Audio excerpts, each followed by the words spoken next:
Hi guys! For today's video, pag-uusapan natin kung paano nga ba hanapin ang cellphone na nawawala. So, bago natin simulan, kung di ka pa nakakapag-subscribe sa aming YouTube channel, i-click mo ng subscribe button at ang notification bell para lagi kang updated sa mga uploads namin. So, ang una natin gagawin para matrace natin yung nawawalang cellphone ay pumunta tayo sa Play Store at i-download natin ang Find My Device and install na natin siya. Then, open natin ang Find My Device. Make sure lang na yung nawala nyong cellphone is tandaan nyo yung Gmail na nakaregister doon sa cellphone. For example, yung sa akin ilalagan ko kunwari na wala phone ko.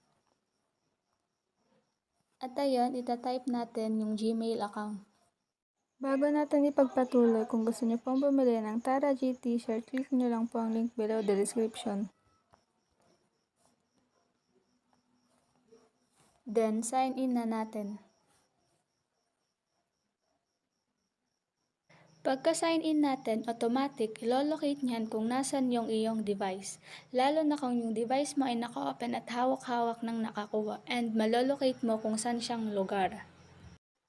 So ngayon, na-locate na ng Find My Device ang aking device na hawak ko. Naka-location turn off kasi siya, tinurn off ko kasi hawak ko nga yung cellphone.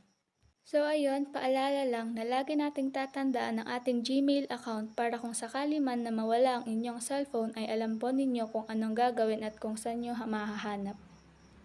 Sana po nakatulong ang video ito sa inyo. Thank you for watching.